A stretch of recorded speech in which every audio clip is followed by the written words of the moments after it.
Dear students, আজি আমি এডিআৰিত হৈ যোৱা থাৰ্ড গ্ৰেড এক্সামৰ যিটো আমাৰ হায়াৰ ছেকেণ্ডেৰী লেভেলৰ এক্সাম আছিলে তাৰে পেপাৰখন আজি আমি ডিছকাছ কৰিব ওলাইছোঁ আৰু ইয়াৰে MCQখিনি আহি থকা যেনে আমাৰ DME এক্সাম হওক বা আন সকলো এক্সামৰ বাবে উপকাৰী হ'ব তো তোমালোকে সকলোৱে মন দি চাই যাবা।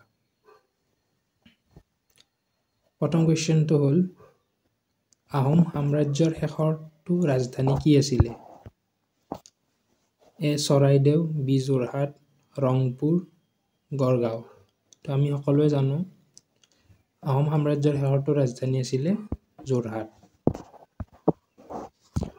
তো 2 নম্বৰ কুৱেশ্যনটো আছে শ্ৰীমন্ত শংকৰদেৱৰ বুঢ়ী আইতাকৰ নাম কি আছিলে? ইয়াত দিয়া আছে আইদেউ আইতা, জাকৈমতী, খেৰসুঁতী, শৈৰেন্দ্ৰী। তো এনচাৰটো একদম সকলোৰে জনাজাত, এইটো হ'ল খেৰসুঁতী। 3 নম্বৰ কুৱেশ্যনটোত কি দিয়া আছে মহীশূৰৰ সিংহৰূপে কোন জনাজাত আছিল? Lion of Mysore. এনচাৰত আছে আমাৰ আদিল শ্বাহ, হাইদাৰ আলী, কৃষ্ণৰাজা উদয়াৰ আৰু টিপু চুলতান। তো ইয়াৰ এনচাৰটো হৈ যাব লায়ন অফ মাইচৰ, টিপু চুলতান। 4 নম্বৰ কুৱেশ্যনটো আছে ভাৰতবৰ্ষৰ কোনটো ৰাজ্যত জালিয়ানৱালাবাগ স্থিত? এইটো একদম কমন কুৱেশ্যন, আমি সকলোৱে পাই আহিছোঁ। তো প্ৰথমতে MCQত কি দিয়া আছে চাওঁ আমি। এ পঞ্জাৱ, বি হাৰিয়ানা, চি ৰাজস্থান আৰু উত্তৰ প্ৰদেশ। তো ইয়াৰ এনচাৰটো সকলোৱে জানাই পঞ্জাৱ। তো জালিয়ানৱালাবাগ ক'ত অৱস্থিত? পঞ্জাৱত। নেক্সট কুৱেশ্যন আহিল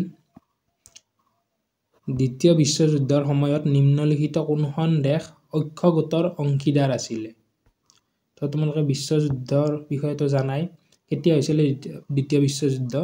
দ্বিতীয় বিশ্বযুদ্ধ হৈছিলে আমাৰ 1939 চনত। তো ইয়াৰ এনচাৰটো হৈ যাব আমাৰ বি জাপান। জাপান অক্ষগোটৰ অংশীদাৰ আছিল। ইয়াক আমাৰ এক্সিছ গ্ৰুপ বুলি কোৱা হৈছিলে। তাৰপিছত নেক্সট কুৱেশ্যন আছে এংকৰ ৱাটৰ ধ্বংসাৱশেষ কোনটো দেশৰ? The ruins of Angkor Wat are in which country? তো MCQত কি দিয়া আছে নিউজিলেণ্ড, ইণ্ডোনেছিয়া, ভিয়েটনাম আৰু কম্বোডিয়া। তো এনচাৰটো হৈ যাব ডি কম্বোডিয়া।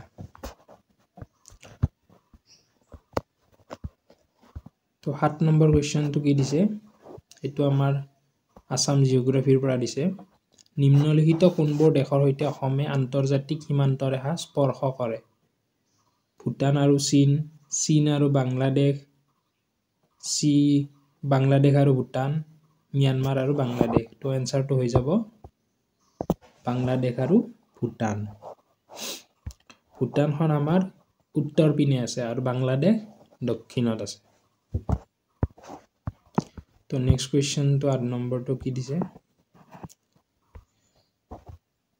যদি এখন বিমান চেন্নাইৰ পৰা গুৱাহাটীলৈ পোনে পোনে উৰি আহি আছে তেন্তে বিমানখন কোনটো দিশলৈ উৰি আছে?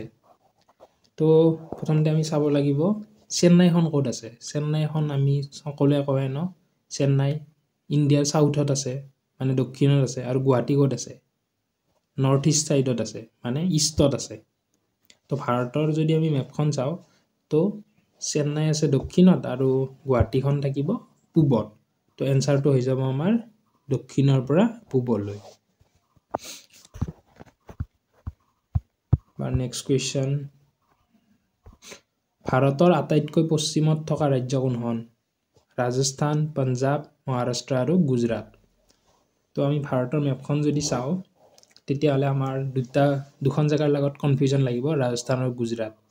তো ইয়াৰ শুদ্ধ উত্তৰটো হৈ যাব আমাৰ ডি গুজৰাট। ভাৰতৰ আটাইতকৈ পশ্চিমত থকা ৰাজ্য হ'ল গুজৰাট। তাৰপিছত নেক্সট আহিলে নিম্নলিখিত কোনটো শৃংগ হিমালয়ৰ অন্তৰ্গত নহয়? হিমালয়ৰ অন্তৰ্গত নহয় সুধিছে।